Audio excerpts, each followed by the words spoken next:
All right. First of all, I you were with my colleague 2 weeks ago, and he was trying to tell you about the operation center, but more importantly is the foundation I want to establish. Those is more like cybersecurity operations, but we can't really talk about cybersecurity operations without first laying a foundation, and that's what we want to do today. And if time will permit us, we'll still dive into one more likely related topic. As I said, this is cybersecurity introduction, and my name is Michael. Oftentimes, when we talk about cybersecurity, many want to have a diverse view about it. But simply, why we started talking about cybersecurity at first was because the internet was designed without security in mind. The internet that was designed had no security in mind. The internet was designed so as to aid people to share diverse kind of information from one place to another, share data no matter their locations. People are able to access whatever material or resources that they want to have access to. So that was how the internet was designed. So there was no security in mind. But with the advancement, or with technological advancement to say, people started using the bad side of it, picking into people's others information, hijacking other people's data, selling it, making money out of it. Then the latter considerations was cybersecurity. That is why the field became that's why the field became one that is highly sought after, because they designed everything initially just because they wanted to serve a large number of people so that they can share information. So what cybersecurity is doing is to bring in the security side of it so as to prevent these people who want to use our data, our resources for any other reason aside from the very fact of learning, education, people being able to converse online, and so on and so forth. So that is why cybersecurity came to be. That's why the term came to be. So as to support the initial, to support the initial,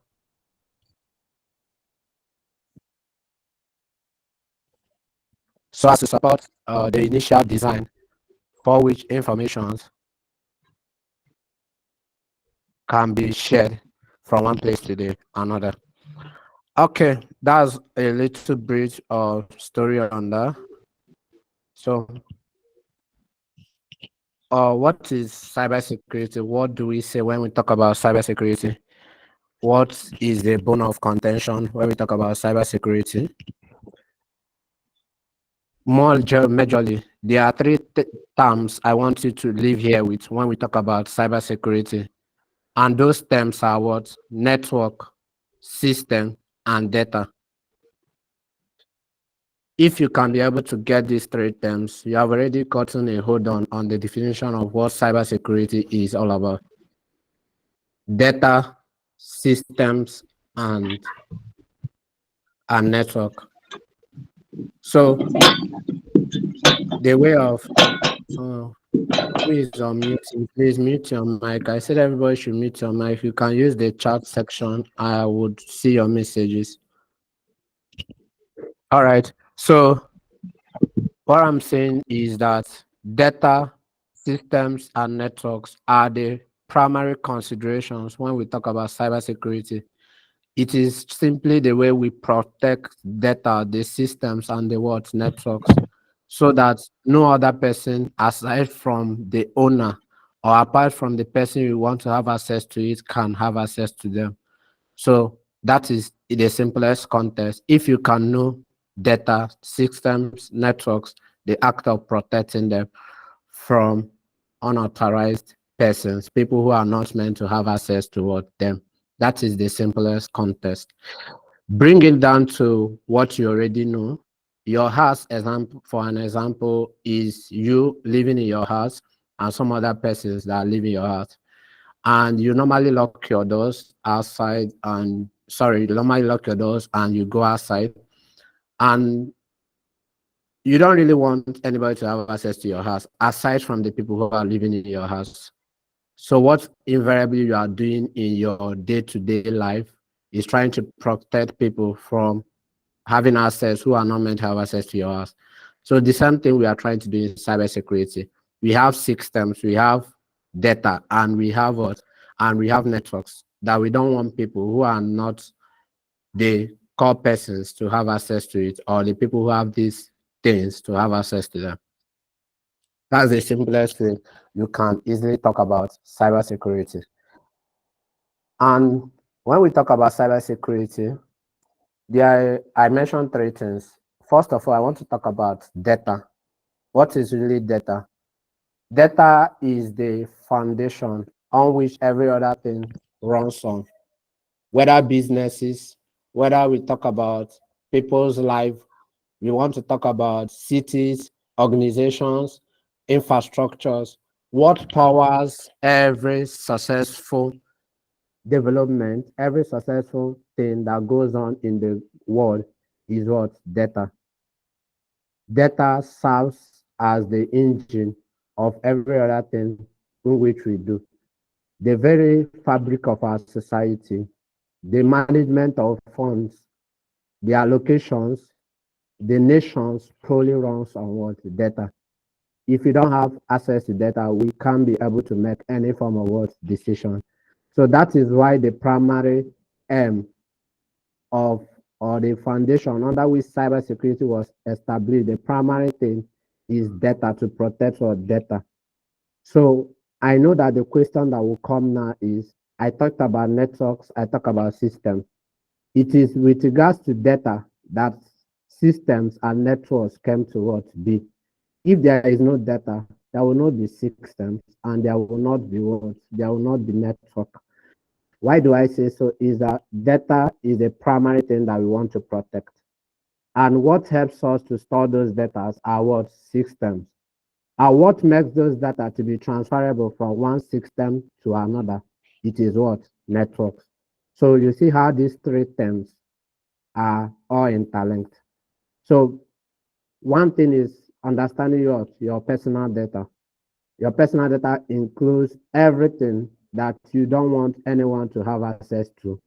That is primary to you. That if anyone else have access to they can use it for purpose outside of what you desired it to be used for. So in these personal data, there are ones that are sensitive. So there are ones that are more secretive that we don't want anyone to what? Lay hold on. There are other ones that are open to the public, just as the way you create your social media accounts. Those things are also personal data. People know your name, they know your sex, they know your age or gender, but other sensitive information, such as your NIN, that's the national, for people that your passport number, those ones, even though you give it out to people who you want or authorize to have access to what, them. So what we are saying is that personal data is essential when we talk about cyber world security. And you have to understand what this personal data is all about. Information that pertains to you, and you don't really want anyone to have access to them. Anyone that is not authorized, let's use that word, authorized, to have access to what? Them. I hope we are all following. I just need a message to inform me that you are following through, or perhaps I'm talking to myself. All right, thank you for the thumbs up. Okay, thank you. So let's kindly move forward. And since I've already established the fact on personal data, who really wants this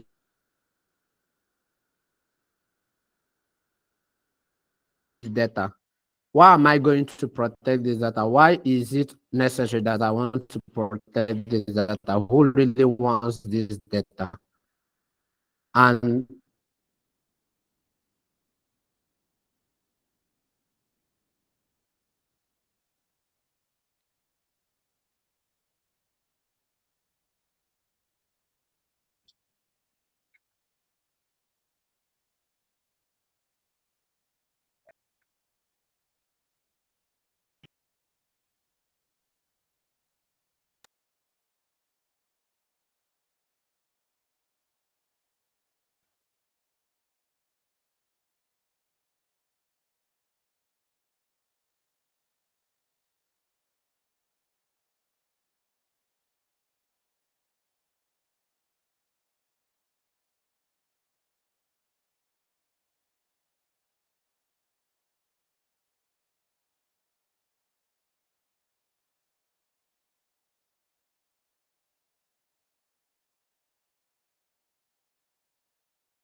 so sorry that you lost me. So sorry about that. I don't really know what network is doing. So sorry about that.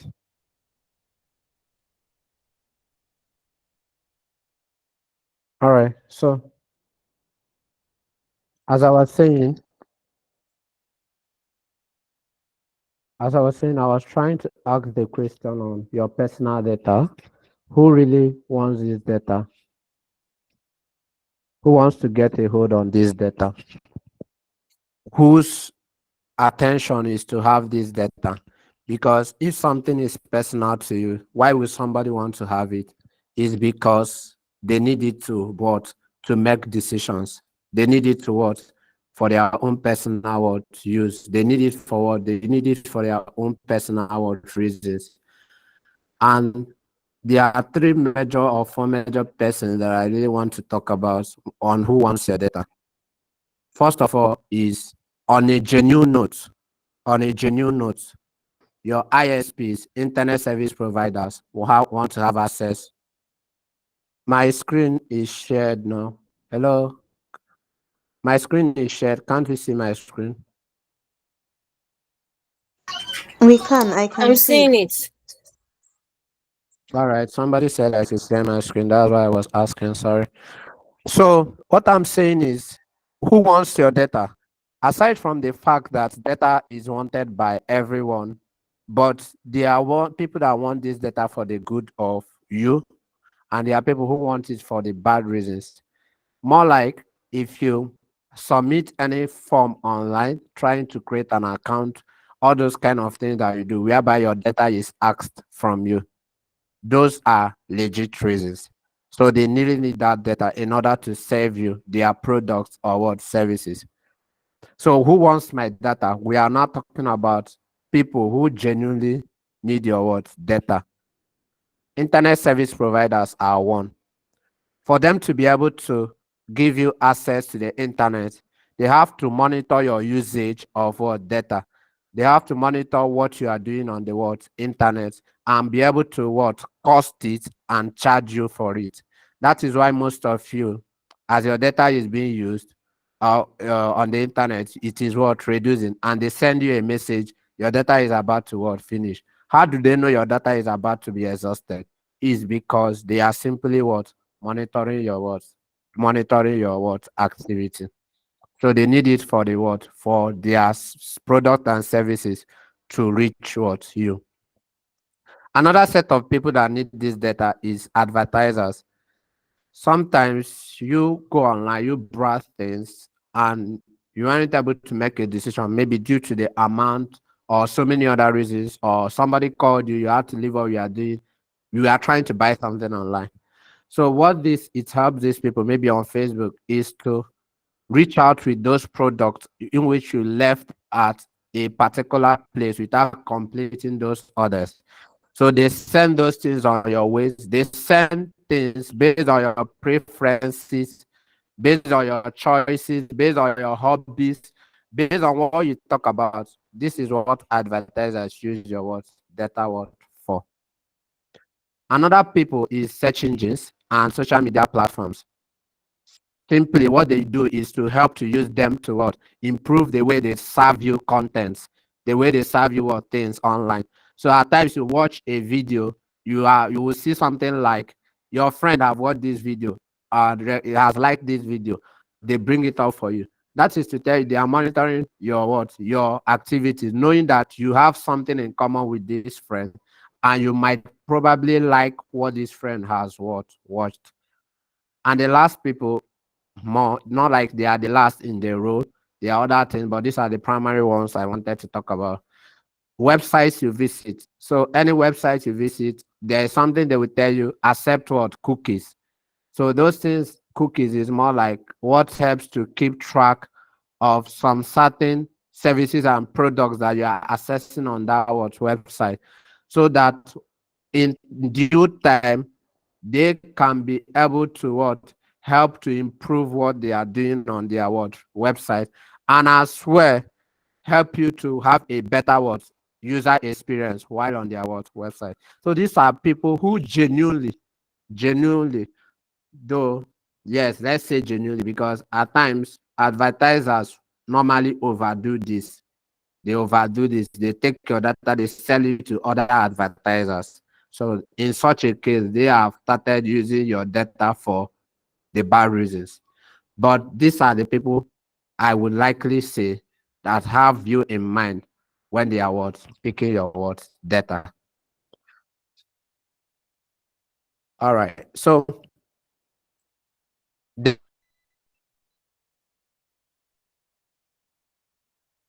then here comes the people that want your data for something else, for their own pockets, to make money out of what it.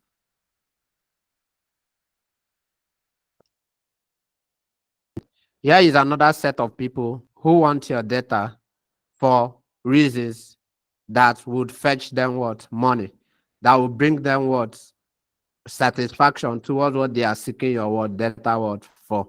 And those are called what cyber what criminals. So they use this data, either they sell it for money or use it to steal your identity or open likely account with you and then defraud other people. So whichever way you want to put it, their end goal is to make money out of your what data. That is the simplest what contest they want to do. Are you all with me? Am I too fast? Am I too slow? Are you all with me? I can easily recap We anything are with you. I have said. All right. Thank you very much for that. So these cyber criminals we are talking about, they are of three what? Sorry, cyber attackers are of three what categories, right? Cyber attackers, people that are looking for your what access to your what data. They are of three what categories. The first one is the white hat. These are people like you who we are training to know what a cyber crime looks like and be able to what help to serve the general public to defend against this what emerging threats or people who wants to have access to our data. These are categories of cyber attackers. So in the scale of it, you belong to this one if your primary aim is to get this knowledge and use it to serve for the better good of the society, whether working as an organization or probably working on your own. So your intent is to know where there is loopholes in either a system, a private data that is being stored, or networks. So you know and you are able to what come and help to what fix such an what issue. That is what white hat hackers will do. They just come to help to what? To help to defend against these other kinds of what people that are generally termed the black hat or the great hat what people, cyber attackers. What is a gray hat? These are people who are just trying to test out things. They are not for good and they are not what for what bad. They are just there trying to learn how things what work. And at times they do what they can serve a bad purpose. They are in between. And at times they can serve a what good purpose, depending on the what scenarios. For instance, somebody that went to monitor a banking network and is able to bring out some credentials. They were trying to do some learnings, as many of you that will be trying out some things. In your bid to do some learnings, you went and you were able to get into a company's network and you had access to their what, data. And you came to your LinkedIn page. And what did you do? You came to your LinkedIn page and what? And made a post about it, saying that so I was able to do this, do that, and this was the data that I was able to get. Let me tell you where you belong to. You belong to a gray hat hacker, because what they just do is primarily to have a kind of bragging rights, or to more like show themselves off. They are not serving either for a good or for a bad reason. They can be of any of them. So in the sense they release that information, the banks that that information belong to are aware. They will take precautions. They have invariably served a good reason. But on the other side, that information that they released out to the public can also be used by a black hat hacker to further carry out what? Malicious what? Intent. That is to tell you a great hat hacker is somebody that is in the middle. He doesn't want to help. He does. It's just all about full of himself, trying to get a hands on what systems, networks, and data is talking about. So as you see, they might exploit system without malicious intent. That is might is under probability. Why a black hat hacker? These are the cyber criminals we are talking about, the ones that want your data for their own what purposes. These are the people we are doing what talking about. And these are the people we are training for to what? To defend against. These are the categories of cyber attackers. These are the categories they belong to. I hope you all are with me. I hope we are going to somewhere. Is there any confusion? Is there any place that you need clarity? If you are still with me, I want to see a thumbs up or a comment so that we can move forward. All right. Thank you very much. And here, this brings us to you. The reason why we all came to this class. The reason why we all came to this class is because we need to fix the gaps. I already said the internet was designed without security in mind. Before every other person came and took advantage of what it. And now what happened? We need people. This is why cybersecurity what matters. We need people who will help. Do you know how many billions of dollars is what is lost every day? How many thousands and millions of dollars is lost due to what? Cybersecurity breaches or data breaches or cybersecurity what attacks. Companies are losing out. Recently, we had a news about GT Bank. I don't know how many of you heard about the news. They face their own thing of cyber attack, and what was made away with. If you don't really want to know more about it, you can just say recent cyber attack on GT Bank. So this is the one that is we are conservant with, the one that we know. What about others that happen? If this one was close to us, that's to tell you that we really need to up our games. We really need cybersecurity specialists. And to be honest, the field is open for all. Everyone has a role to play. There are many areas you can dive into. It mustn't be the core person that does the programming side of it. You might simply be an analyst. You might simply be a defender. You might simply be a GRC. How many people are doing law? Sorry to ask that question. There's what we call governance, what is it called? Regulation and compliance. It is a law side of the cybersecurity. So as a lawyer, you still have a role to what play when it comes to what cybersecurity. Whichever profession you are in, you can or you might likely have a role to play. I'm just like saying GRC is a sought out one because we want people who will be able to know that or to ascertain that organizations are complying to regulations pertaining to cybersecurity so as to keep themselves safe from what cyber what attacks. So any organization that is not doing so, you are going to probably file the organization. So it's better we are secure and somebody is paying fine than they have to pay for it when they are being what attacked. That is why the simple thing I wanted to relate on when it comes to cyber security, why it what matters. You are needed, I am what needed. There is a role for everyone to what play. I hope you all are with me.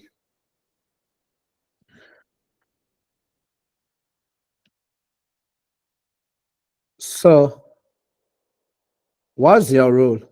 What's your role? What role will you be playing as you are as we all are taking this call? What's our role? What's our responsibility? What are the core skills needed? I will simply tell you your responsibility is being able to know. I said some three things. Keep those three things in mind throughout the course of everything you'll be doing in cybersecurity. Either you are protecting network, you are protecting data, or you are protecting what systems. Systems hold this data. Networks make this data to be transferable from one system to the what another. So when you are coming up, your role as a cybersecurity, your responsibility is to what? Identify where systems are not being properly what managed, where there exists a loophole for an attacker to have access to the data that is stored with what in those what systems. Monitor those systems to know when there is an ongoing what attack. And lastly, do what? Respond to those what attacks when they what come. So it's more of what you identify where there is vulnerabilities, as it said. Vulnerability simply means loopholes. Just like you leaving your house without what locking the what doors. It is a what? It is a what? A loophole. So such things is the thing that you are bound to what identify. Monitor when somebody was able to, despite locking your door, they were able to try to access it through your what window, which is another vulnerability. When you monitor it, you now respond to it. What will you what do if such scenario what happens? Sorry, I want to use this case. How many of you have watched Home Alone? Home Alone is an ideal representation of something. A child that was left alone and his parents were traveled.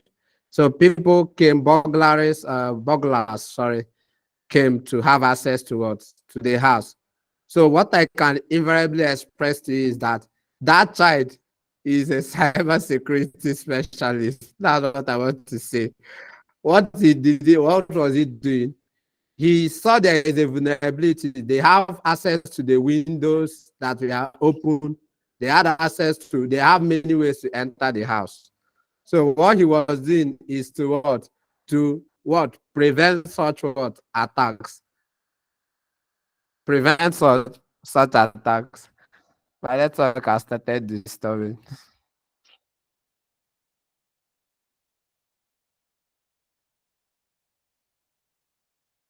All right, sorry. I know that you lost me for a moment. So I was saying something on Home Alone. Just know that that's an explicit example of what I want to try. Let's go down to what it. So if you have watched it, what that guy was doing is to prevent people from entering or using the loopholes in their what house. So he employed or deployed all kinds of means to stop that. So that's what you are doing. You are becoming like that child in Home Alone. So what are your core skills? Just have knowledge about security or protocols. That's have a knowledge about networks. Have a knowledge because networks is what makes data transferable from one system to another. Be somebody that is open to solve problems and then be updated. Knowledge, constant knowledge is needed in this field. Do you know why I didn't mention any other thing that is advanced? Because everything that we do in this cybersecurity space is knowledge. If you have knowledge about this, knowledge about that, and then you are somebody who is keen on problem solving, you can be able to work as a cybersecurity personnel in whichever field. You have to do a lot of readings, a lot of updating on your knowledge, because those knowledge will serve as a bank towards which you will prevent future attacks. I hope you all are with me. It seems like all right. So thank you very much for the thumbs up. So I wanted to bring to light the foundation principles of cybersecurity. Why are we doing cybersecurity? We are doing cybersecurity for just three major things, and they are called these. There are many things that might not be in my slide, so that is okay that you have a note. This is just to guide me. Sometimes those things come up because you have knowledge about it, and I will say them. So it's better you just jot them down somewhere else. These things are called CIA triad. CIA, that's the acronym triad. They are the foundations under which what we are doing in cybersecurity stands on, because they are the things we want to see happen or we want to prevent from what happening. And they are called the CIA what triad. And the CIA triad simply means confidentiality for C, integrity for I, and availability for what? For A. So confidentiality, we want to do what? We want to prevent people from having access to our sensitive what? Data. That is what confidentiality is. Let only people who are meant to have access to this have access to what? It. Gotten that? So in the flare of 20 people having access to what? A what? Data. That means those 20 people are the people that needs to have access to that what? Sensitive information. This is what? Confidentiality, that this sensitive information is only accessible by people who are meant to what? Access it. Damilola, you are raising up your hand. Is there any issue, please? Is there any issue, please? I've been seeing you raising up your hand from the beginning of the lecture. Is there any issues? Damilola. All right, she has brought down her hands. Okay, so the second one is integrity. Integrity simply helps us to prevent changing of data by unauthorized access. Confidentiality helps us to prevent unauthorized people from having access to what? Sensitive data. Integrity ensures that this data is not being changed by any person that is not authorized to what? Change that what? Data. That is to show it is maintaining its what? Its full weight. The way the last changes that was made to it was made by an authorized what? Person. So any other person that is making any changes should have to be an authorized what? Person. If it's not an authorized person, that means the integrity is what? Flawed. We can't say that this data is what? Correct. Just imagine you trying to send 10,000 naira to somebody, and invariably you saw yourself debited 100,000. It wasn't a mistake on your part. I'm just like say you transferred data, and on the way, a cyber criminal was able to change that data. That is what I'm simply talking about when it comes to integrity. So that you are able, being an authorized person, to make a transaction, that data remains accurate and cannot be altered by any other person aside from what you. That's what integrity does. Availability simply means you have access to your information or sensitive data whenever you want it. in that simplest context. Let's put this thing together. Anything that makes you not able to have your access to your data whenever you want to use it, that thing is impacting on your ability to what? To have availability of your what? Data. Anything that makes it able that your data is being changed without you being the one changing it, or any person you authorize to change it, that thing what? Conflicts with your what? Integrity. Anything that what? Makes somebody to what? See your data. We are not even talking about changing a data they are not meant to see. They are seeing it, they are reading from it, even though they have not changed it. That is what we are saying on what? Confidentiality. Confidentiality, you know, most times all the data start with confidentiality. Somebody have to what? Have access to that data before they what? Change it. And before they do what? Make it what? Unavailable. Are you all with me? Are you all with me? Yes, sir. Yes, All sir. right. Thank you very much. Okay. So that's on that. So note that's the thing that you want to be doing is we are done for this. And I think there's another slide, but I will have to ask you something before I will proceed. So what are the key takeaways for you? Many of you have key takeaways. There are things that you want to pick up individually that you want to go with. But there are things I want you to go with. And it's just two things. The first one is cybersecurity calls for networks, protecting data, protecting systems. Systems store data, and networks makes one system to share data with another word system. That is one thing I want you to take away. And the second one is you are coming to the cybersecurity space because of everything you'll be doing will rely on the CIA triad, which simply means confidentiality, integrity, or availability. So everything you'll be working on is either to prevent somebody from having access to the data, prevent somebody from editing that data, and what? Prevent somebody from making that data unavailable to the people who what? Who has it and who want to what? Use their data. I hope you are still with me. All right. Please, sir, can you come That's if again you when you are, talked about them? you said hello. I Can heard you come somebody say again? something Yes, sir. See, please, can when you I come talked again about where you talked about Please come again.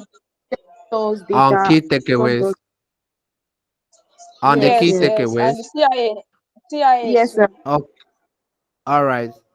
The key takeaways I want you to know is one, when we say we are talking about cybersecurity, we are preventing three major components. And those three major components, though they are three, they are interlinked. And what are they? They are data. Data. Second one is systems. And third one is what? Networks. The first one, the first one is data. And this data doesn't exist on its own. That data must be able to be stored in a what? A system. So are you seeing how they are interlinked? They will be stored in a what? System. And for that data to go from one system to the another. So you can be on your system. For me to see a data that is in your system, we need to have a what? Network. So let me use an instance, this class that we are in currently. For you to see the slide I have on my computer is on my computer, but you are seeing it. You are seeing the data. It's because this data is stored in my what? System. And with the need of what? Network, we are able to both see the data that is stored in my what? System. So that is one thing I want you to hold. The first takeaway.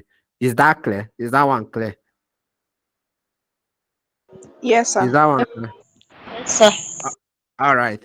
So the second one is foundational principles, which are under what cybersecurity relies on. And I say they are called the CIA triad. CIA is acronym to represent those three foundational principles. And they are what? Confidentiality, integrity, and what? Availability. So, as I have already told you, in first takeaway, you are protecting data, systems, and what? Networks.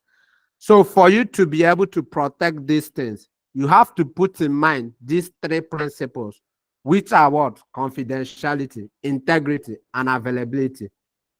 So, if you want to protect data, or you want to protect network, or you want to protect systems, you still have to talk about confidentiality so that nobody else that is not authorized will have access to whether your data, your network, or your what system. That is confidentiality. You have to talk about integrity. So nobody will go and what? Change your what? Data. Will not go and change anything in your network. Will not go and change anything in your system without what? Without being what? Authorized. And the last one is what? Availability. So that no one will make your information unavailable. Like most of you that have antivirus in your laptop. If a virus invade your system, what do you think is impacting? Is impacting your ability not to have access to your what? Data. And that is what we call your what? Availability. Your data becomes unavailable. Despite you are the owner of that data. The virus corrupted your what? System. So whether system, network, or data, these three foundational principles apply to them: confidentiality, integrity, and availability. Is that well understood? Should I come in another way? Yes, sir. Thank you. All right. We are already 1 hour Sir, into our please. class. Right? Somebody is saying something at the Wara. Sorry if I didn't call your name. Hello? Someone was saying something. Okay. Sure. Yes, sir. Please, So that I wanted to ask availability. you. Can you come again? Okay, Availability. availability is Yes, yes. whatever impacts your ability to have access to your what data. Whatever impacts your ability to have access to your what data is the what is called what availability. We are talking about availability. So availability means you have access to your data whenever you want it. You are unrestricted because you are the one that have access to the what data. So you are unrestricted. You are the owner. You are the creator. You are the person that what is using that data.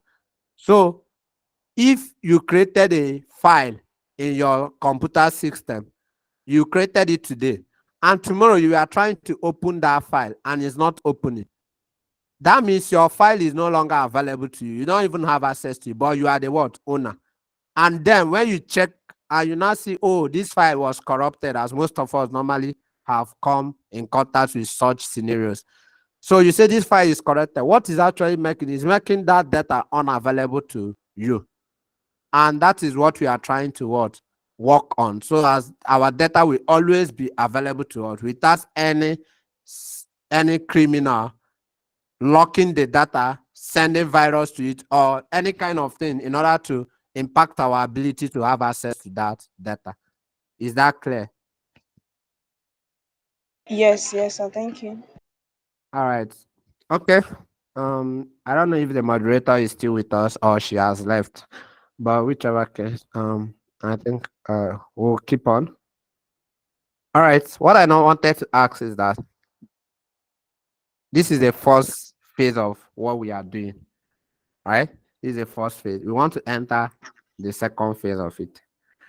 I really needed to answer because I'm not kind of someone I want to impose. I know this class is meant to last for 2 hours, right? But if you believe that you have strength and stamina to do up to 2 hours class, then I will proceed. Are you with me? But if your comprehension level, many of you who attend university, schools, and every other thing, if at times we get so, maybe due to the style of the teaching, I get so bored about what we are doing that we just want lectures to be at maximum 1 hour. Or, but if you can say that it is okay for us to be doing up to more than 1 hour. Then we'll write down. I have everything prepared beforehand. I have everything prepared beforehand. I don't know. Is the moderator here? So if she's not here. So this is about okay, 2 hours is not too much to learn. All right, let's go ahead. All right, that's on that thing. Sorry, please, sir. Before then, can I see the You said? Who is that? Sorry, sir. Uh, Actually, before we go into the next, all right. Stephanie. Before we go into the next, can I see the first slides for this The first particular slide. section? This is the First first three one. slides, like Okay. number 1, 2, Okay. 3. Okay. The first, This. This. yes, This. yes, and the next This. one. Yes, sir. Thank you. All right. Yes, sir. That's Okay. fine. Thank you. So I will still share this slide. So I want to talk about something else. Eh? These three things, they are essential towards our journey. I said next steps and resources. Please do well to open a LinkedIn account. If you don't know the procedures or the processes, I have some resources that you can read up to enable you to create an eye-catching LinkedIn account. That is where professionals meet. Even if you are not in any other social network, please be in this one, LinkedIn. It's okay that you are not in any other one, but you are here. So far as your career is in question, or so far as you are looking out for building career and talking about what you are doing, LinkedIn is an essential. This is where professionals gather. That's the first thing I want to say with regards to that. Then, secondly, is portfolio. Yes, you will get this slide. Second thing is portfolio. You have to start building up the works you are doing. As time goes on, I'll be teaching and be giving you exercises. So you use those exercises and show somebody that you have done something in cyber world security. That's what portfolio is. So that when you apply for internships or when you apply for jobs, recruiters will ask you about those things and you will easily present them. And it gives you more validity and also promotes you in the what industry. So for now, if you don't know how to use GitHub, it's understandable. You can start with your what Google Drive. So any assignment that is being given to you, do them, put them in your Google Drive, keep them, maybe create a folder, call it what cybersecurity portfolio in your Google Drive. So dump all the what files that you have pertaining to all the exercises you'll be doing and put them there. So if anybody asks you, where's my portfolio? You can easily do what? Share it to the what person. And it boosts your career and it boosts whatever that you are doing. LinkedIn, use it to set it up, talk about what you are learning, talk about your experiences, talk about your exposure. This is the start of it all. If you are starting small, you will make mistakes. It's okay, it's acceptable. But not talking about it is where it's not acceptable. It's okay to talk about it, get informed, get exposure, let people know what you are doing. That's the only way they can be able to assist you. That's why I said open a LinkedIn, ensure that you have created a portfolio where you'll be dropping files of all the exercises you'll be doing cyber world security. And then, of course, there are some courses I will recommend to you, but that one is on the side. I want to still tell you something. For those who are willing to keep on to this program to the end successfully, I don't know if you have heard about Cisco. Cisco is a organization that is interested with regards to when we come to things pertaining to networking and cybersecurity. They are pro and they are intentional. So for most of you who will stay to the end, by His grace, I am a volunteer as a Cisco IT instructor. and I have access to some courses that normally you would have paid to have access to it. Right? I'm not talking about the ones that are open. Something like the cyber ops associate, the cyber operations associate course, and some other course that will help you to understand networking and every more elaborate for those who want to diverse after taking these foundational courses. For those who want to, I will get you signed up to them, and that's the thing I'll be giving you. For those things are premium, you have to go to Cisco academies for you to have access to those kind of classes. But I'll give it to you for those who are willing to stay to the end. That's my free B. Meanwhile, I'll still be recommending other things. That's I said let me say this at the beginning of this class so as to get you informed on what we are doing. So with that, so with that, let's proceed to I'll stop sharing this particular slide. So we'll proceed to the other slide. All right. So okay. So let's further. All right. So then let's talk about cyber threats and attacks. Let's talk about what we are trying to prevent, what we are trying to kick against, why we are being trained now is what we the topic we have at the moment, the second phase of the lectures. Cyber threats and what attacks. So what is really cyber threats and what is what attacks? What do we do understand by that? What's cyber threats and what is attacks?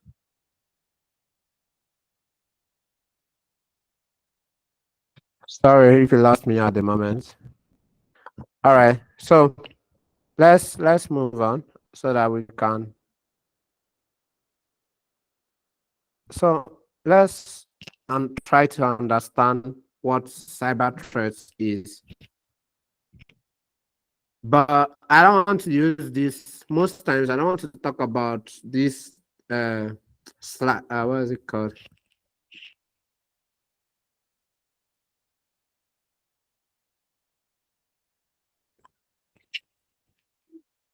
Sorry, network is just doing some kind of play this night, but I hope that we'll get it right. Understanding cyber threats. I don't want to talk about these definitions. You will have them up to read us. But I want cyber security to be at home with you. I want you to be able to. Oh God, what is happening now?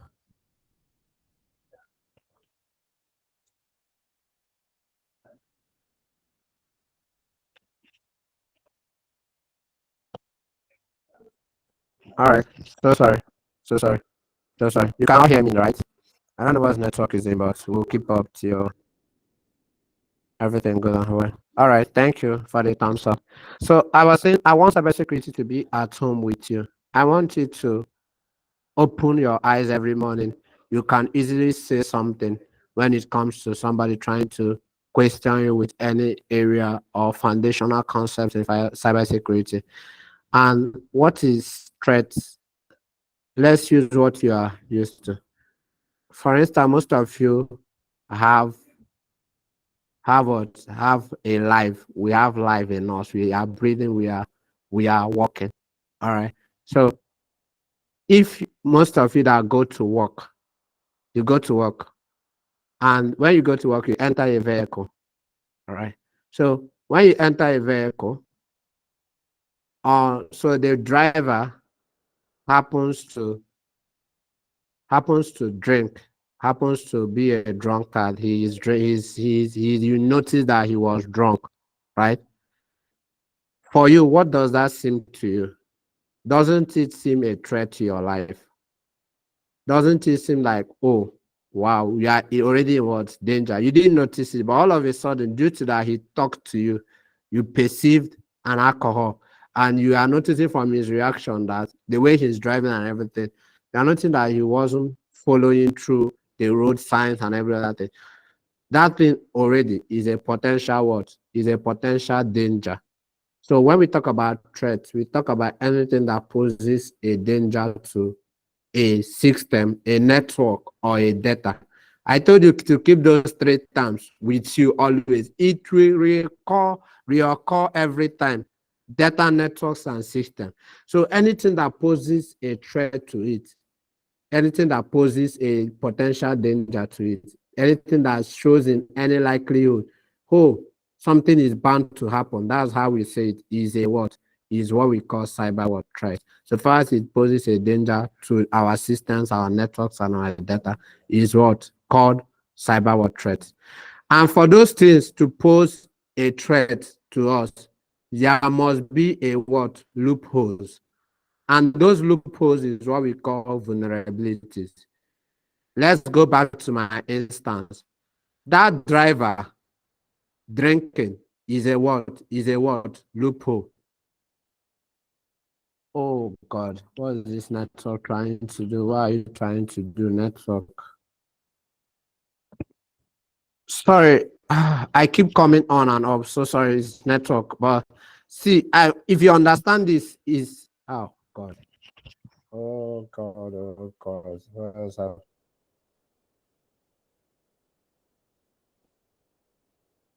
All right. If you understand it, I'm on a saver side, right? We all are on the saver side. I'm just trying to say that.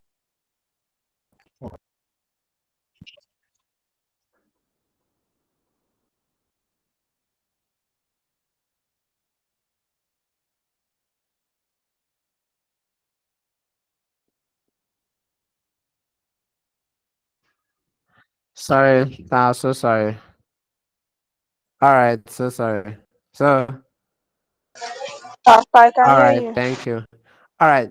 I was saying something on using a using those that normally go. Of course, all of us use, most of us use public transport. Let those that have cars among us. That's fine. Even though you have car, you are relatable to what I'm saying. Uh, so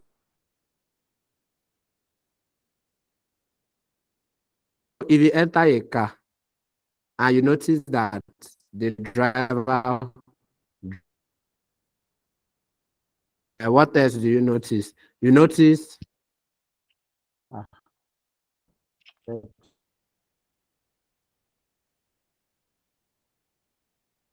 so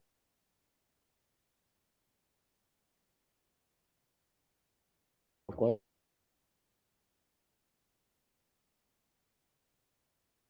did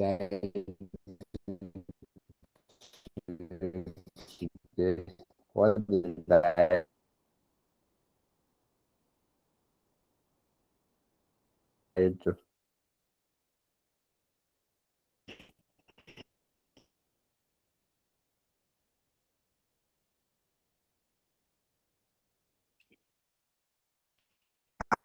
do? Can you still hear me? So you notice that what is it called?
Hello, can you all hear me now?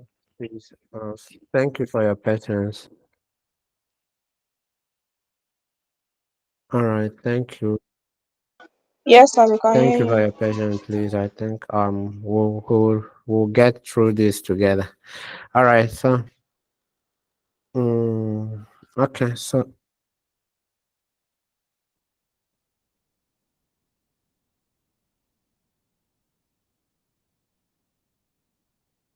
my screen should have been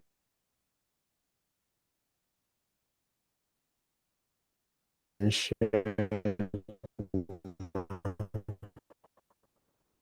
All right, so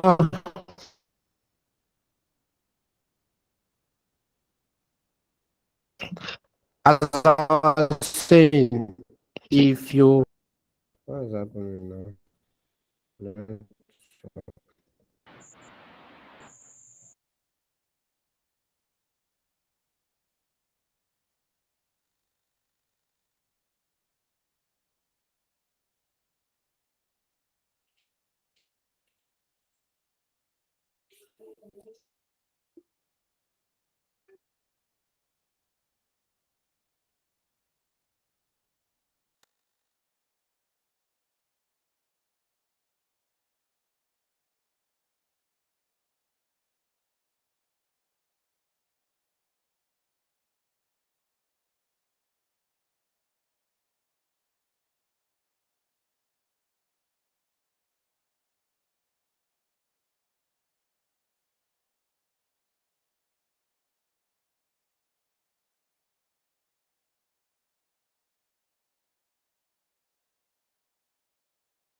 Hello, hello.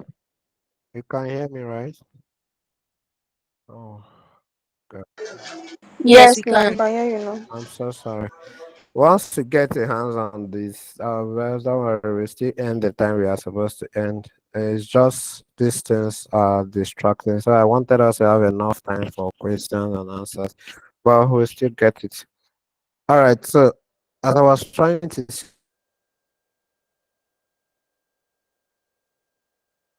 say, if you use a car to wherever you are going to, a skilled driver.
I've changed location like how many times so I could be able to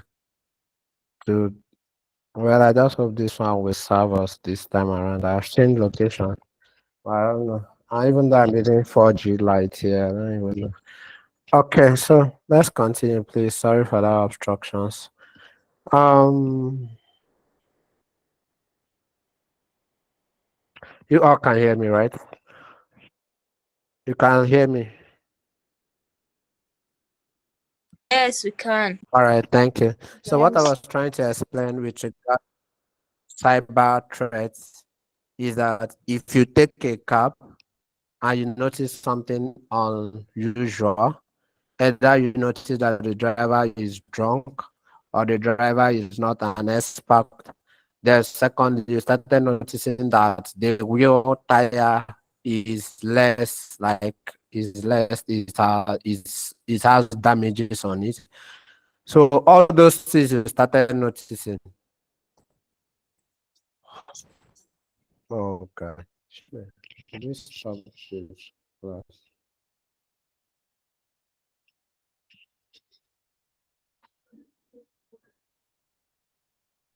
We can hear you.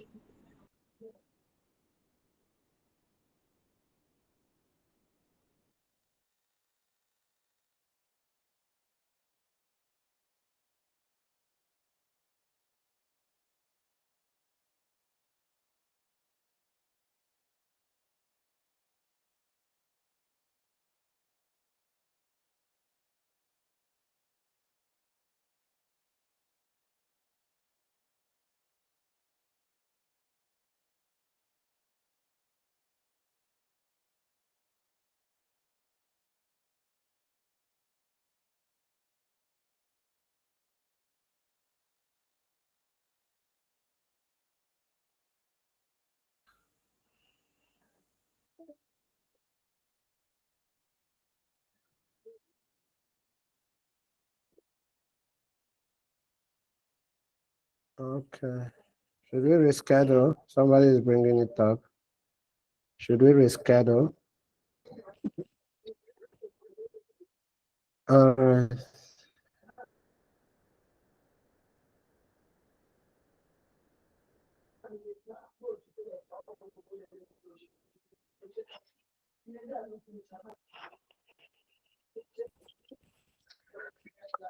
All right. So, as I was saying, when you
oh God. Okay.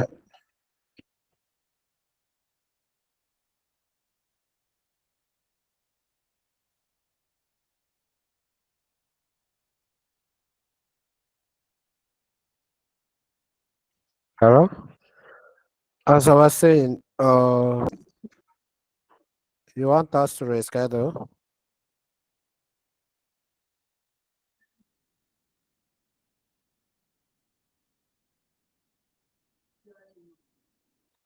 If all right, we have to reschedule. We have to reschedule, I guess so. Uh,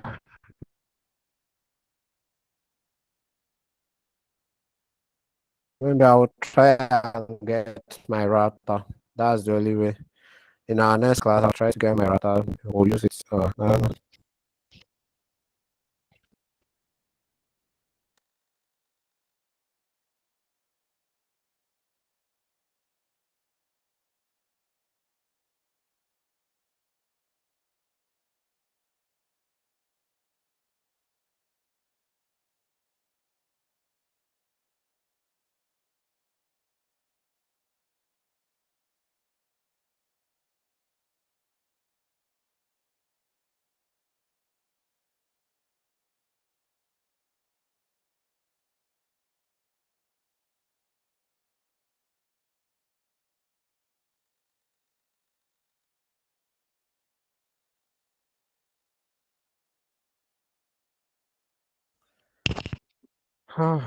It seems like we'll reschedule. I don't know. I've tried everything. It's not that the weather is bad here. I don't know what's happening to network, even though I'm using 4G network. Or is this thing happening because I am sharing my screen as well? Because at times it needs high bandwidth of network for you to do dual things like sharing screen and somebody is raising their hands. Gift, you can speak. Good evening, sir. Good evening. Good evening, everyone. Sir, please, Good evening. You said? sir, about the risk. Sir, can you hear me? Yeah. Okay, about the rescheduling, I just want to say something that if we are probably going to have to reschedule the class, can it please be in the evening for those that are working, so that it will be convenient for us too? Is it not in the evening that we are using? No, no, no. I'm not talking about today's class. I'm saying like if you have to reschedule just because of the network issue of today. Okay. Oh, okay. But we still have the same timings now. What are you saying? I just want to get you. Okay, I thought the rescheduling was going to be outside of the three classes. Oh, if that works for you all, I'm in for it though. If that works for, but I was thinking the rescheduling means the next class we will now have to cover. We start from where we stop. Okay, if it's for the next class, then no problem, it's fine. Thank you, sir. All right. So, is there any other question? Just imagine how the network is good, but if I want to share my slide now, the network will go off. Mm. Is there any other person that have something to say? Let me even see if it will happen again. Is there any other person?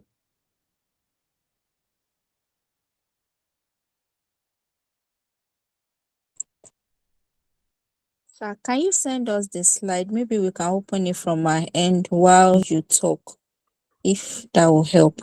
All right. Is anybody on their system? All right. I think the network is better now. Have you? You cannot hear me, Yes, even though some yes, people. network is better now. Yes. I hope some people have I not hear you. have not left. Okay. What I'm invariably trying to say is this. What I'm trying to say is this. If you entered any vehicle and it happens that there are unusual activities that you are not likely, you are not conservant with, something like the driver had taken something, substances, the tire of the car is being punctured. All those things you are noticing, they are all called loopholes or vulnerabilities. In cybersecurity, it's called vulnerabilities. They are called loopholes. That's invariably things that poses a threat to you. So those vulnerabilities, there must really be a vulnerability for threats, for something to say that we are threatened. there have to be something giving opportunity for threat to arise. And that is what is called what? Vulnerabilities. So if there is no vulnerabilities, we can't talk about threats. So why threats come up, why there is potential danger, is because there is something showing us why a danger is bound to happen. So in the sense of cyber threats are potential dangers, right? So there has to be something called loopholes for a danger to what exist. So if we are saying that there is a threat to our network, our systems, and our data, what we are invariably saying, there is a loophole somewhere in our network and our systems and our what? Data. So they are posing what? A danger. A danger doesn't mean that it has already occurred. So if it has or it is bound to occur, is now called what? Exploit.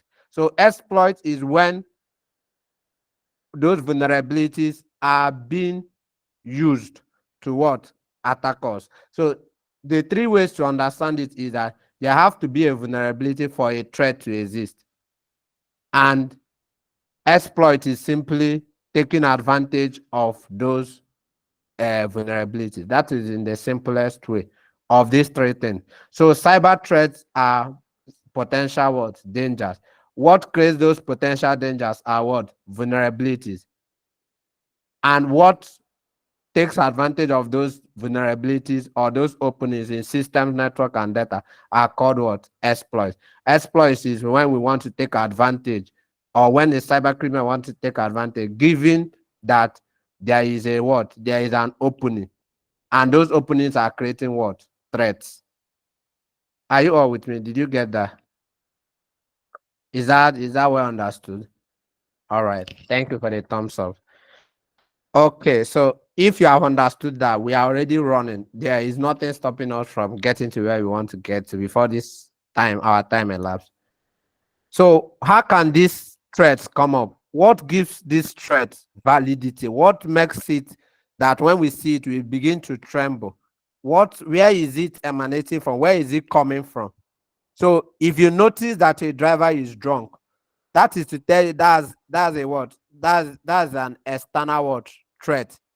Okay, let's get this.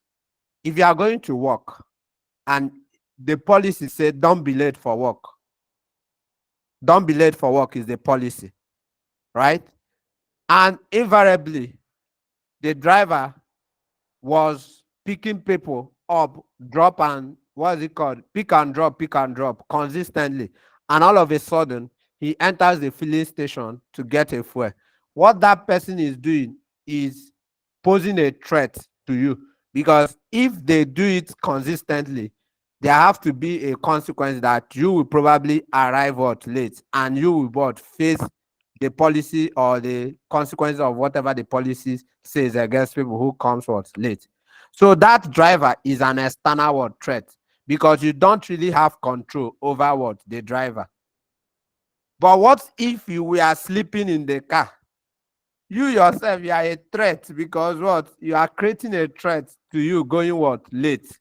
So you are internal what? Threat. I'm just using instances that will drive home what you are used to. So when we come to the cybersecurity, internal threat is the one that is within people that know something about those networks, those systems, and those data. So they can be employees, they can be administrators, they can be workers, they can be any person that has access to that thing, the data, the network, or the system is called what? An internal what? Threat to it.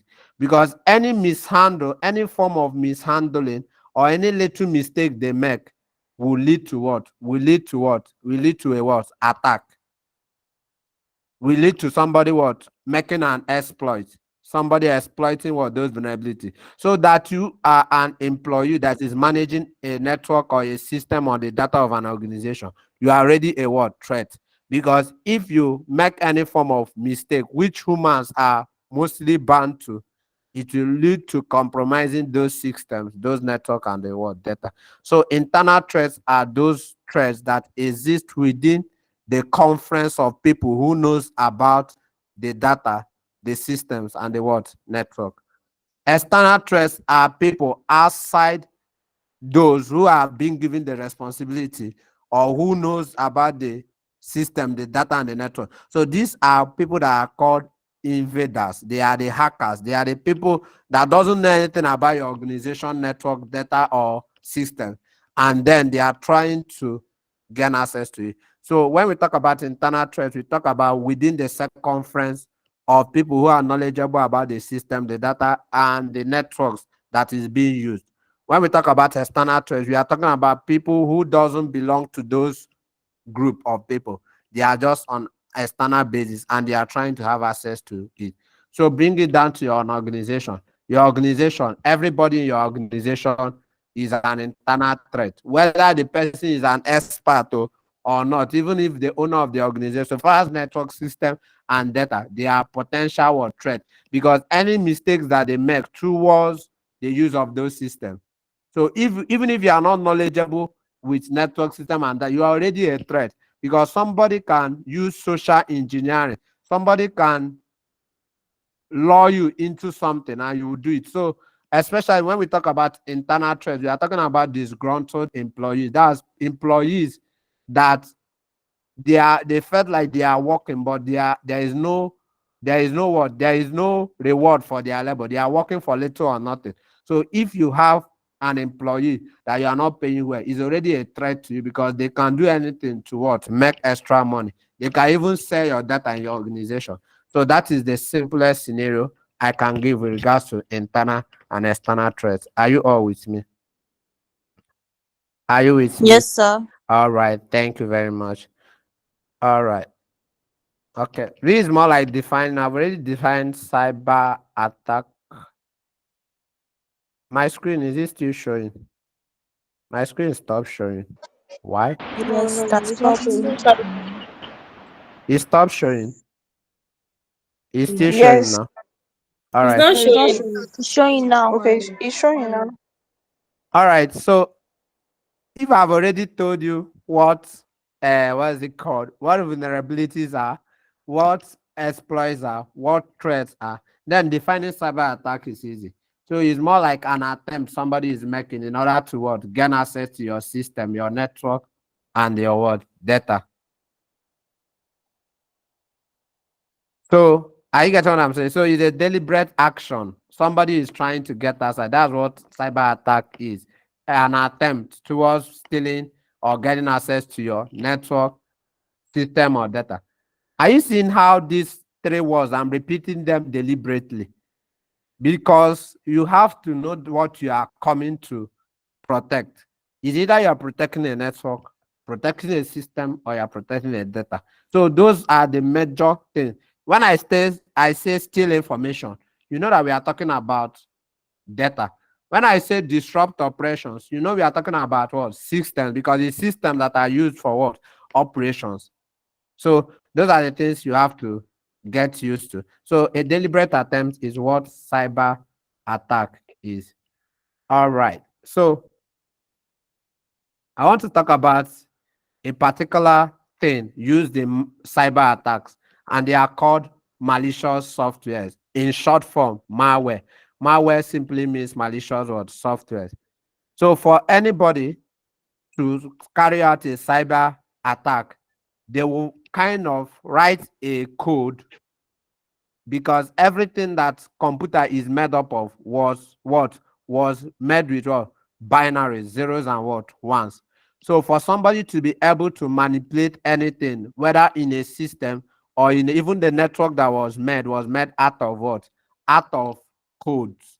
So for anybody to manipulate anything, they have to write a kind of code that counters or that is able to take out information from a system or be able to what steal data from a system or be able to what stop the operations of those what system. So malicious softwares are softwares that are being written in order to cause harm. That means they can impact your network, your system, or your data, any of those. So the malware is a key. That when I mean a key, I talk about they are instrumental, they are necessary for any cyber attack to be able to happen, somebody has to write a software that helps him to steal those what information. So a software that is not serving your good is majorly called a what? A malicious what? Software. So they are designed in order to what? To take out something from your network, steal your data, or damage your what? System. So malware is necessary for a cyber attack to what? Happen. So all those things that you see, and viruses are what? Malicious what? Softwares. They were written by somebody to destroy your data, to render it useless. So that is why I said malware is a key. Malicious software is a key for cyber attacks to what? To happen.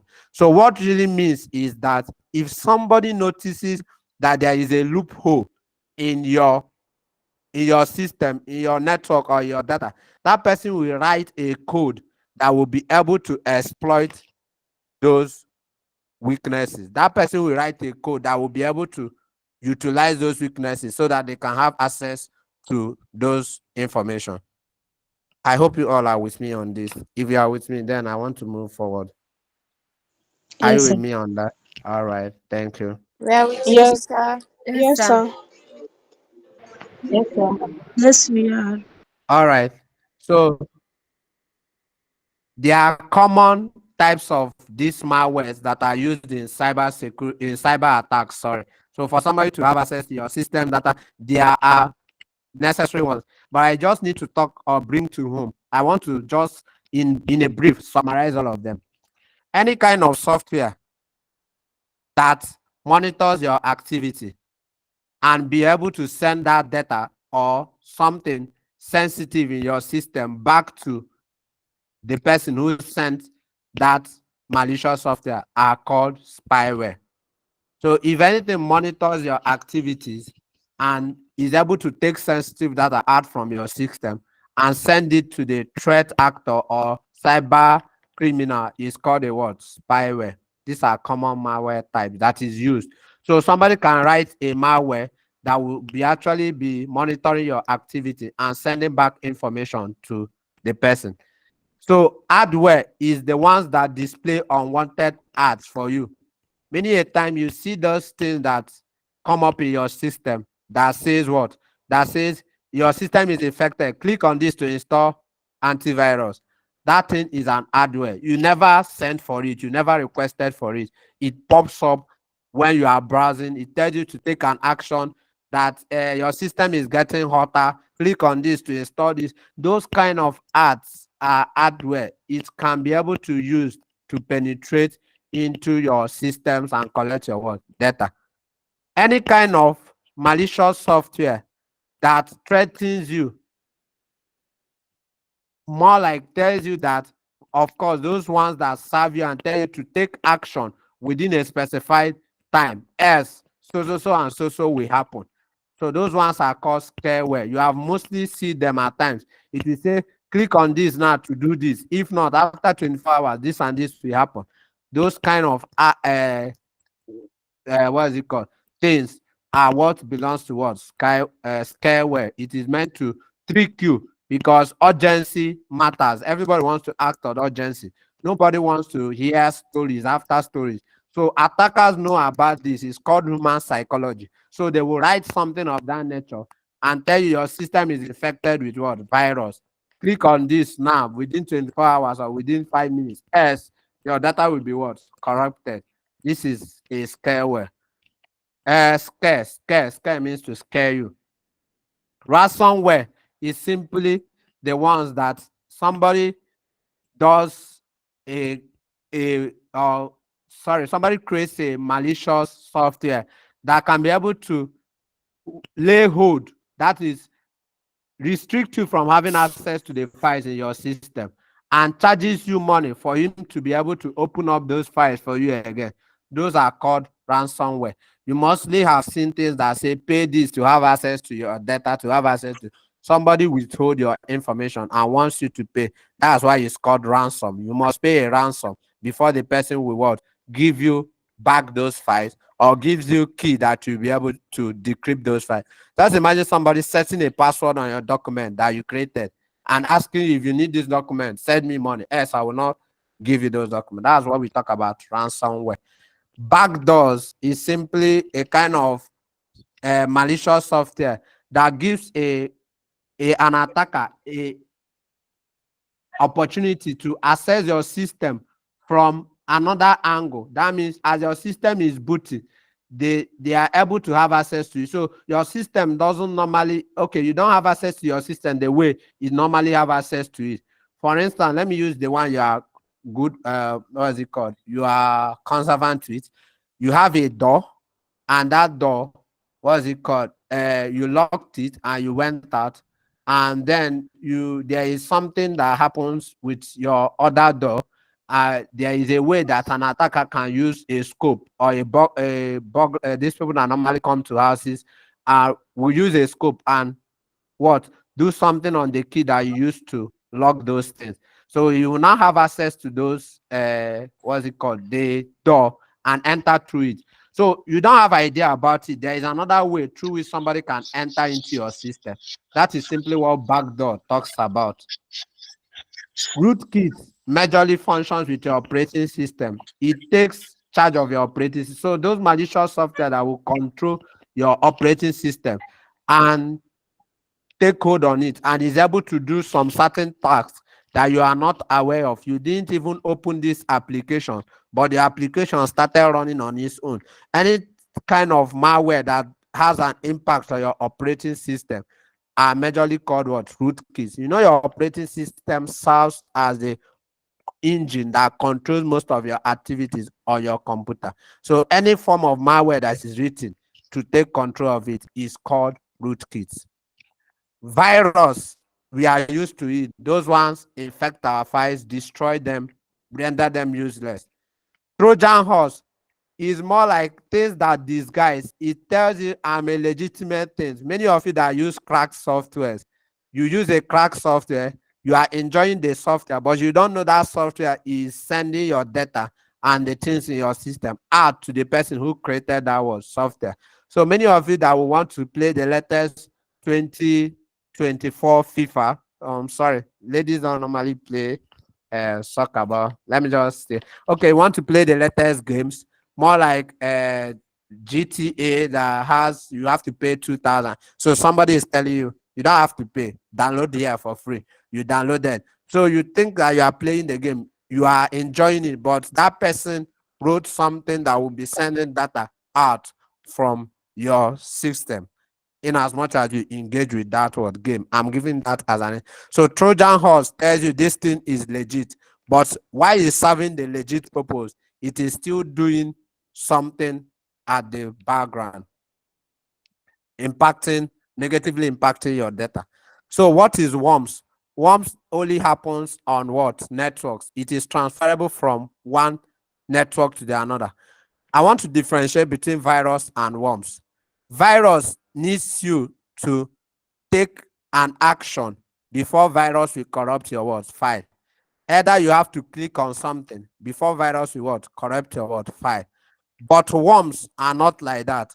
Worms function in networks majorly, while viruses function in systems. I made mention of there are three things: data, systems, and networks. So worms will actually transfer from one system to the another when there is a network, but virus is resident on a particular system, and the intent is to corrupt that what system. I hope I was able to briefly summarize all these things in one breath. Are you all with me? Are you all with me? Yes, sir. All right. So what are some of the symptoms of malware to know that my system have been infected with malware? There are some things that you start noticing. You start noticing your system performance. Your system doesn't work as it's supposed to. You slow performance. It starts hanging here and there. You now start suspecting any of these things that I mentioned, either infected by virus if you use USB from different kinds of what people. All right. So you start having frequent crashes. If you open application, that application will close by itself, something of that nature. So this is some of the likely things. You start seeing ads as you are browsing through the ads will just be flooding from here and there. I'm not talking about maybe you are on the browser, like ads will be coming up as you are on your system. So far as you are connected on the internet, ads will be coming up. That is exactly one way of. So you now start noticing unlikely or unexpected behaviors. Your system resources, your RAM size, those. So these things that I mentioned are just conservant. You start noticing the things that don't normally happen with your system. As I itemize them there, then you start looking possibly of what is the problem. Have my system contaminated a virus? Is there any malicious software above that I have mentioned that is affecting my system? So I hope you are with me on that.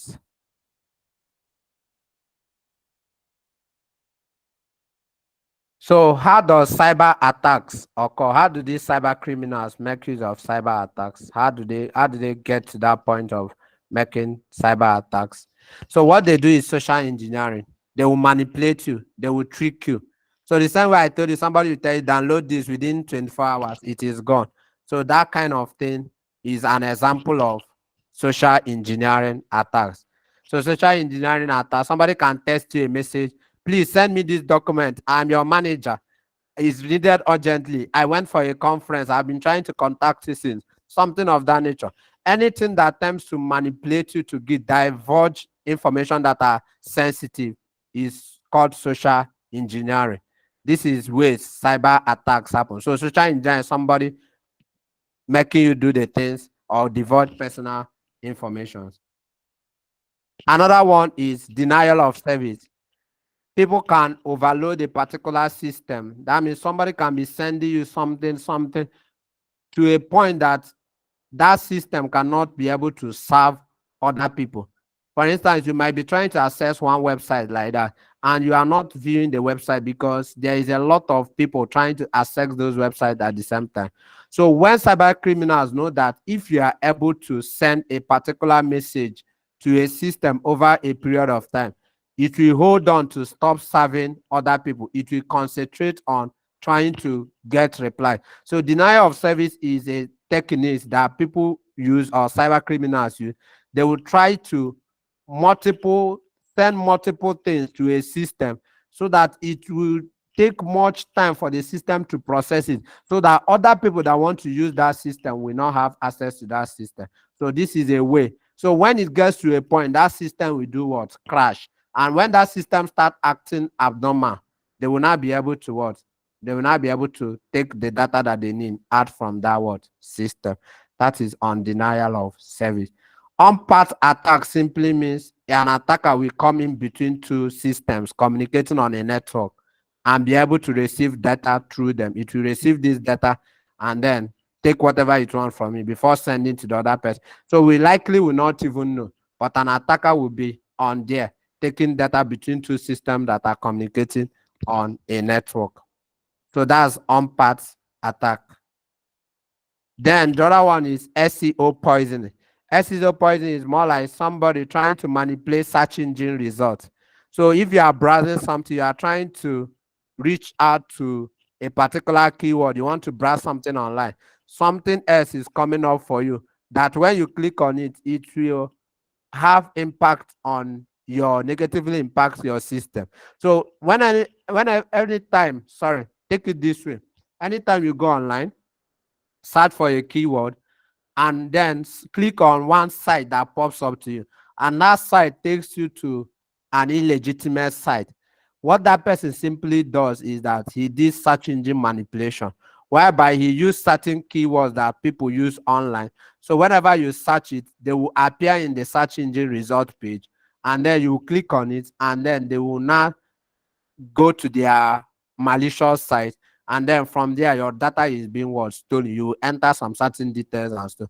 Some people will try to browse their bank, and somebody has done a search engine poison whereby whenever you search their own application, due to you don't even know the exact URL of your bank, so their own will pop up. So you felt like it was your bank, you will click on it because the search result has been manipulated.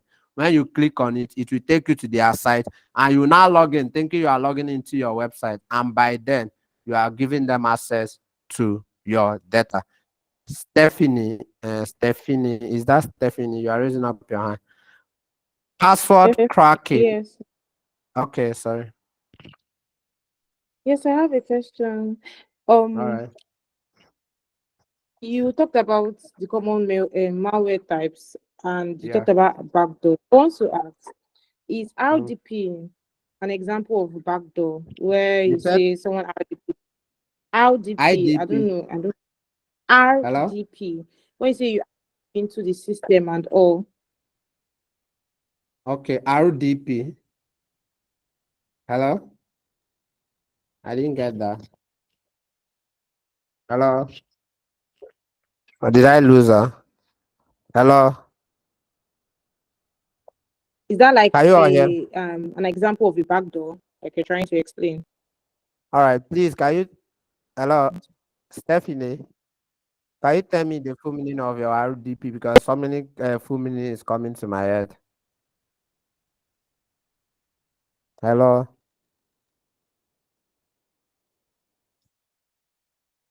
Hello? I can't even hear you.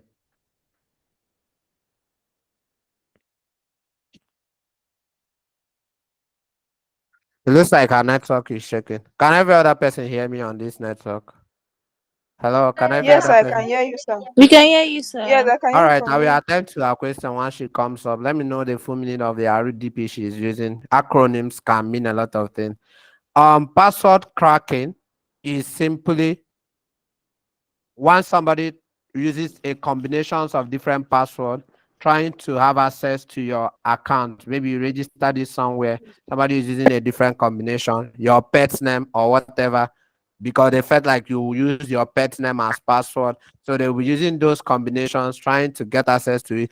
But this time around, they are using a machine that can try different combinations of those password that it feels like you will use. So it will try it, and that's what is called password cracking. And it is usually done using dictionary. That means common words people use for password. And brute force attack is the word strategy. Strategy means we continually use these dictionary words, common password, until we're able to know the one which that person is currently using. Are you all with me on that? So I guess that ends most of this class. I just want to use this to show you something. What is a phishing email scenario? Just imagine somebody sending you this email and you have been using this company service for a while and you thought that it was the company that was sending you this. First of all, there are many things you have to look out for. You can see the email ID. You can see two double at. There is no email ID that has two double at. You have to check the web URL. Who is sending me? Is this my bank or whatever service, their web URL? So look at how it says service at polo. That is to tell you they are trying to frame up because emails will just have one at. So even if the polo.com might be a service you subscribe to, the true at is used to confuse you that this thing is not actually coming from a legit word source. Then we have to check the logo. Who has this logo? Is this really the service logo I know about? Or is there somebody else parading as the owner of this what logo? Then they address you by name. Okay. Then you check grammatical structure, check spellings. I'm just trying to tell you how phishing email can go. Phishing email simply means somebody sending you an email so that you will be able to have access to your details, thinking it is from your actual service providers, not knowing it is from somebody who wants to have access to you. So this person is trying to frame like another service provider that they are not. So these are things you look out for when you receive emails. Try to look at the heading, try to look at the web URL, try to look at the logo, try to look at if there is grammatical blunders, and then what is it called? And misspellings, then look at the link. Look at where this link is sending you to.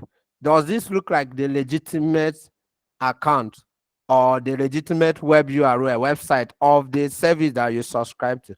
These are the things that you often or mostly will look out for when we are talking about emails. This is a type of social engineering. somebody sending you an email that they want to pretend to be your service provider so that they can get some sensitive information from you. So I want to tell you something. This image here, many of you think that this is how you get hacked.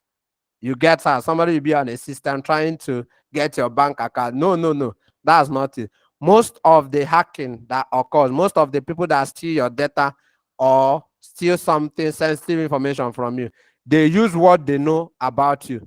So some of them can send you surveys. You will fill those surveys, as you can see these images. He say, how far away do you live from the place you were born?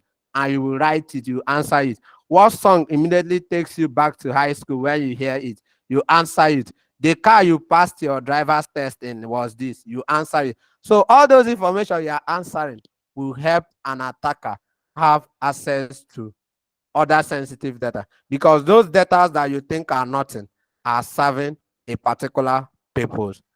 And I guess I choose to drop the mic here. Thank you very much. This is summary and final thoughts. So just know Thank you, that sir. cyber attacks, cyber threats are evident and they will continue to happen. So if there is anything, I am open to it. Thank you. Okay, thank you so very much, sir. Thank you, sir. Thank you, Stephanie, sir. there was one Thank question you you so asked. much, I'm not sir. going without. Thank, Mhm. thank you very much, My sir. network Thank was you. bad. I wanted to ask a question, sir. Hello. Okay. My question is, you talk about. Hello, I'm with you. Okay, my question goes like this: when you talk about cyber security, now is it that most of cyber security professionals are not trusted, based on what you thought that even some of those people you employ can still.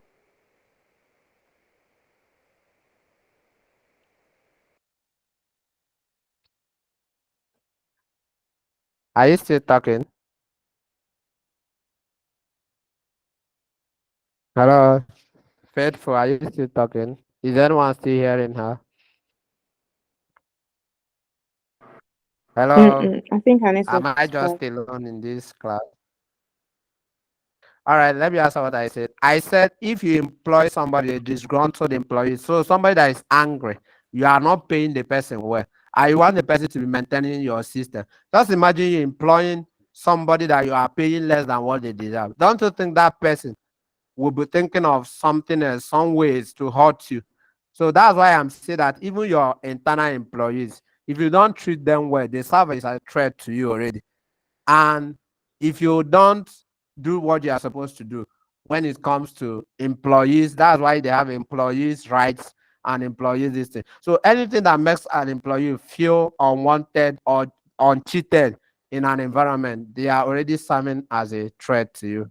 That's what I am saying. It's not that they can't be trusted. They surely you have to trust somebody to employ them. But when there is need for you to address the issue of them not treat them fairly, they are already serving as a threat to your organization. Did Okay, I thank clear you. you on that? All right. Is Yes, there any sir. other person? Yes, thank you, sir. Is there any other person? Yes, Yes, I sir. also have. I have a Please, sir, I question. only have one more question. One more question, sir. It will not take Okay. time. When you talk about social engineering, All right. and when you talk about social engineering and cyber security, is social engineering a course on its own? Uh, social No. social engineering, I said, is a method that is being deployed for cyber attacks. So social engineering is anything that comes to uh what is it called, manipulate people into divulging sensitive information. So social engineering can be applicable in law. So a lawyer, most of them use social engineering. They will make you to say things that you don't really want to talk about. So that's social engineering. Anything that can make you to divulge any sensitive information, manipulation. So it's social engineering. So it's a technique that is applicable in cybersecurity and also other fields. Okay, thank you very much. All right. So any other person? Yes, So I sir. have a question. All I have right. a question. What's Okay. the difference between a DDoS and a DOS? Okay, DOS means I'm the one doing it. Distributed, what is it called? DOS, denial of service, means I'm the one doing it. I have only one system trying to overwhelm another system. Distributed means there are many of us. I employed other systems to do that thing with me.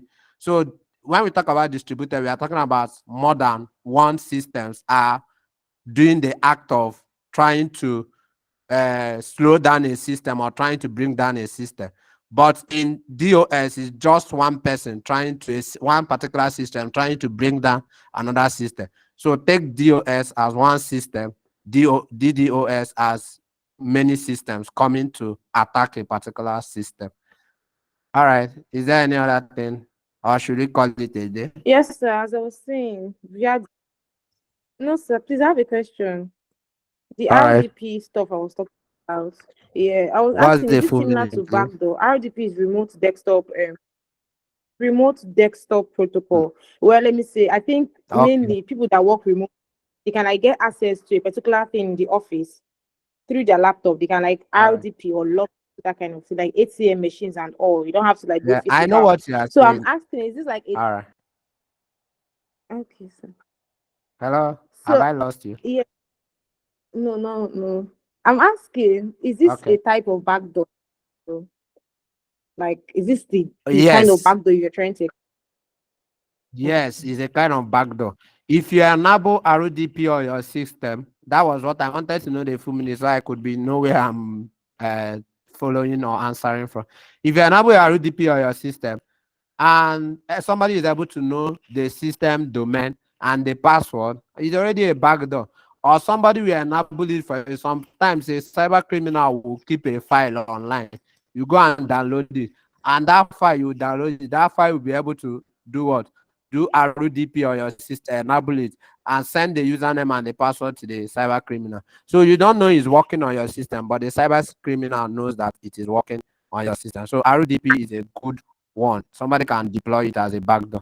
Okay, sir. Thank you. Also, on part attack, is it the man in the middle kind of thing? Like all those Yes, it's man in the middle. Is though they have man in the middle and they have man what is it called? Man in the middle and man in the mobile form of attack.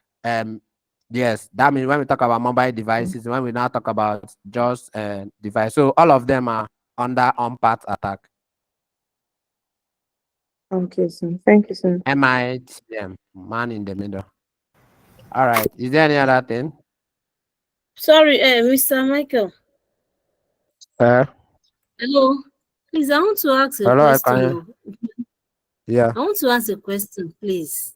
yeah, How can I yeah. Go ahead. install Nikto on Windows? LinkedIn. Nikto, Nikto,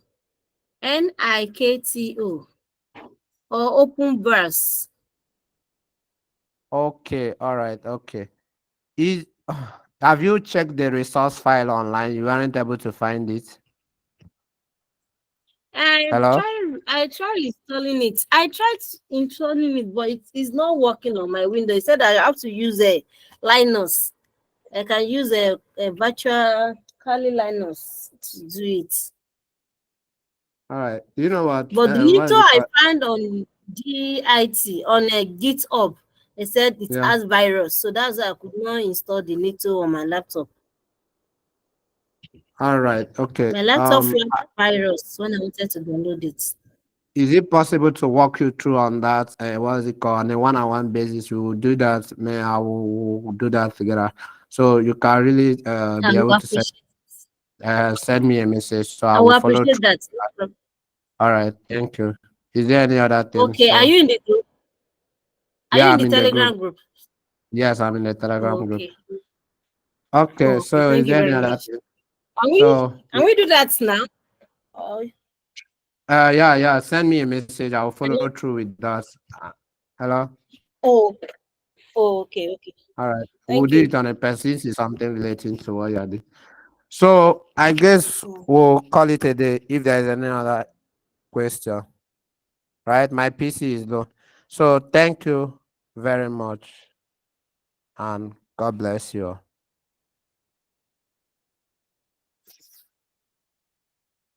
All right. Have a nice day. Thank you, sir. God bless you too.